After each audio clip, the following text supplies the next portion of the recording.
Ini juga sama ya, tapi dia yang bukan pakai drip. Ini yang pakai biasa manual. Sama ya. Ya, jadi dia nggak ada buatnya untuk pemberian obat. Nggak ada kateter. Ya, nggak ada kateter. Jadi terserah mau pakai yang mana, tergantung dari situasi. Kalau ini ya. Jadi kita dalam memasang infus itu yang pertama tangan kita itu harus terlatih dulu untuk membedakan mana pembuluh darah mana bukan. Sekarang coba pegang tangannya masing-masing. Adakah pembuluh darahnya? Ada. Coba dipegang. Kalau ada coba dipegang. Adakah perbedaannya antara permukaan yang ada pembuluh darah dengan yang tidak ada pembuluh darah? Ada. Rasanya? Oke. Kalau yang teraba kira-kira seperti ini. Kalau dia berada di bagian lebih dalam lagi, biasanya kita butuh lakukan sedikit penekanan. Kalau yang tidak teraba atau tidak muncul bagaimana Pak? Maka biasanya kita minta pasien untuk berolahraga terlebih dahulu. Lagi sakit gym. Olahraganya atau ke tempat gym gitu ya. Olahraganya apa? Kepalkan tangannya. Pak, mengepal tangannya Pak. Bu, mengepal tangannya ya. Kita mau memaksa terus supaya pembuluh darahnya kelihatan. Mengepal, buka, mengepal, buka, buka. Ada juga yang disuruh untuk mengepal, kemudian sambil dibendung. Oke, dibendung bisa dengan menggunakan alat atau langsung digenggam. Biasanya pakai alat yang lebih mudah, kita tinggal bendung. Jadi sambil menunggu, mempersiapkan, kita bendung seperti ini untuk lebih memudahkan. Mengepal tangannya Pak. Nanti kira-kira sekitar kurang 5 menit, biasanya langsung pada keluar untuk pembuluh darah. Karena kan dia tertahan ya. Jelas ya? Nah, jadi sensitivitas tangannya perlu perlu dilatih dulu. Kira-kira di. Oke, ini perbedaannya. Tidak ada. Ada yang di sini. Banyak tusukan. Sudah beribu-ribu tusukan. Sampai bocor. Kira-kira begitu ya. Nah, sambil disiapkan, maka kita sambil dibendung kita siapkan alat yang lainnya. Yang pertama, infus setnya kita buka. Ya. Oke, ada 2 bagian ujung. Kemudian ini adalah apa? Klemnya. Ya. Kita tutup klemnya karena nanti kita akan alirkan. Kita buka.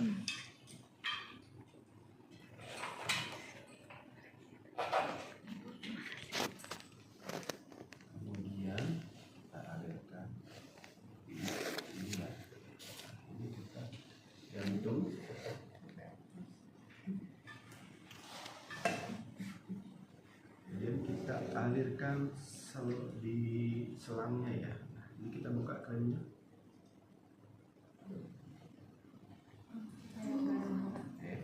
Sampai kapan Pak? Sampai habis. Sampai kapan? Sampai benar-benar cairannya itu masuk ke dalam selang dan tidak ada udara. Kenapa nggak boleh ada udara Pak? Emboli. Oke, pinter-pinter ya. Karena sudah ini belajar. Nah, kalau ada udara gimana Pak? Ada udara kita biarkan aja begini. Ya, kita tutup ya. Nanti dia akan lari sendiri naik ke atas nyari takjil gitu.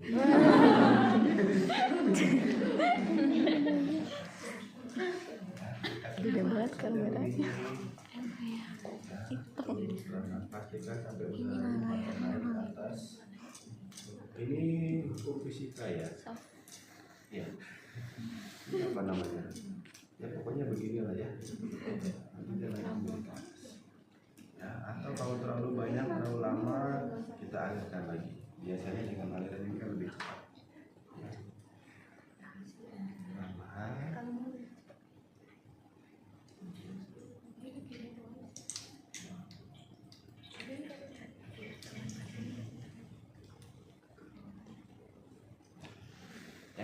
Kira-kira seperti ini. Kalau sudah aman, ya ini yang bagian steril kita amankan lagi. Kemudian kita simpan, ya simpannya boleh seperti ini. Ya, yang penting dia sudah siap. Nanti kita akan sambungkan ke boket yang mau kita masukkan ke pasien. Sampai di situ jelas? Jelas. Ya, nah, sekarang kita mau melakukan penusukan pada lengan pasien. Oke, sebelum ke situ, pemasangan infus itu bisa di mana saja? Di ekstremitas ya, tangan, kedua tangan dan Kaki. Pilihan pertama di mana? Tangan. Jangan merepotkan pasien ya. Kalau di tangan nggak ada, di kaki aja biar lebih ekstrim gitu. Ya, jangan ya. Cari yang paling memudahkan pasien dulu untuk melakukan pergerakan. Kalau dia nanti mau ke kamar mandi, dari mana dulu? Kenapa kiri? Tangan non dominan ya, atau kita pilih tangan yang sekiri. Nah sekarang kita tentukan misalkan di metakarpal ya. Kita lakukan swab dulu. Swabnya bagaimana? Sekali atau ya, sama halnya seperti pengambilan darah ya. Pernah pengambilan darah? Belum. Kalau ke Phantom sudah. Kalau ke orang belum. Belum. Nanti sama teman. Soalnya kan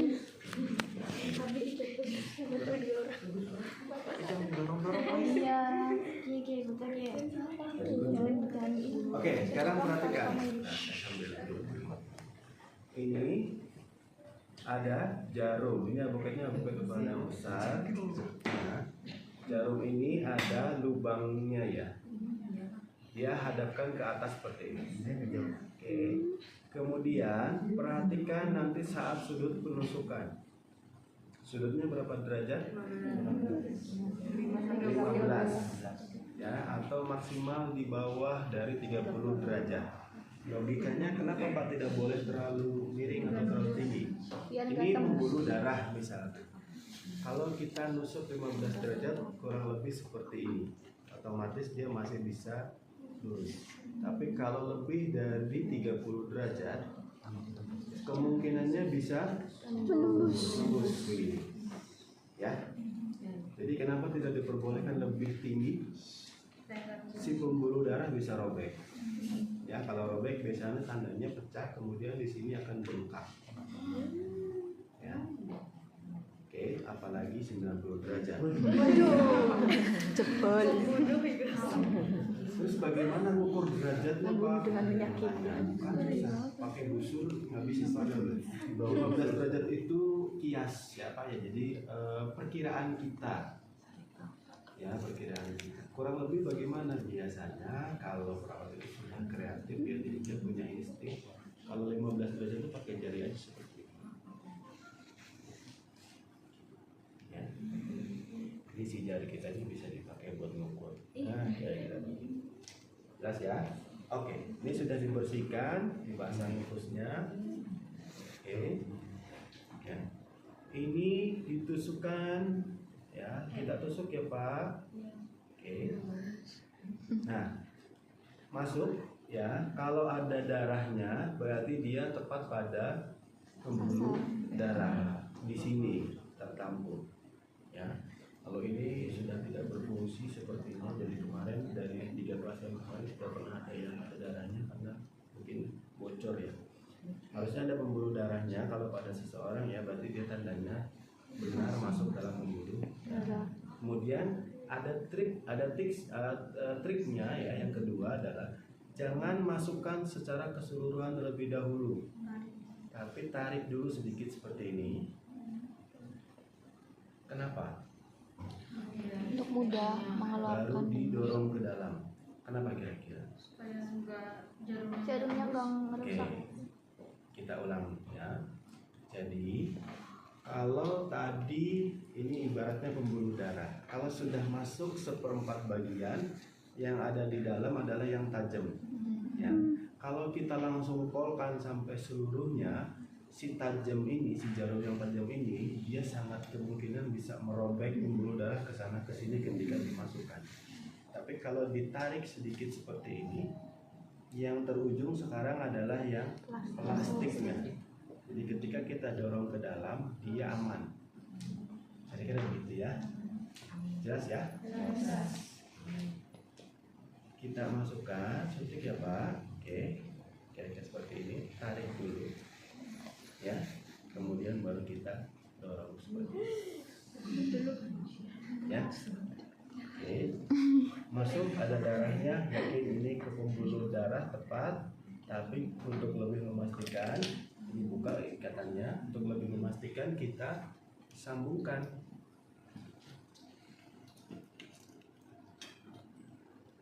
Kita lepas, ambil jarumnya.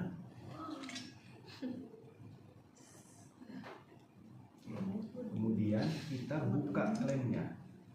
Kalau dia ngalir seperti itu, berarti dia kemungkinan lancar masuk. Ya, karena dibuka pol.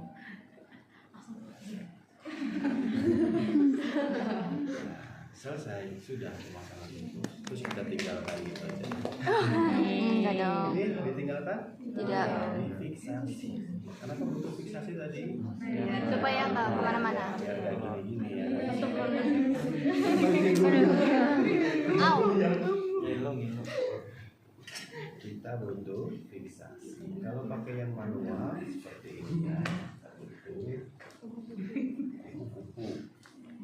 Gimana caranya?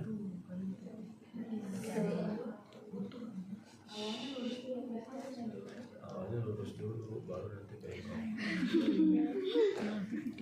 Ya, kira-kira seperti ini. Ini bisa ditambah dengan kasa ya. Kalau ada darah, ini kasa dulu, baru nanti kasanya ditutup, misalnya seperti itu. Kemudian baru bikin kuku katanya. Ya, itu terserah dari ini kita ya, bebas. Yang penting kuku gini. Ya, satu disiramkan seperti ini. Satu disiramkan ini. Dua.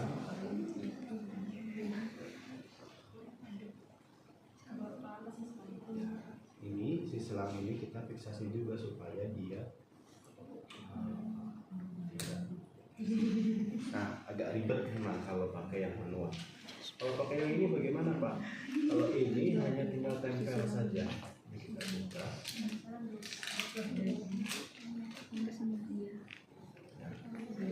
Oke, ini tinggal kita buka. Ini juga sudah ada darah.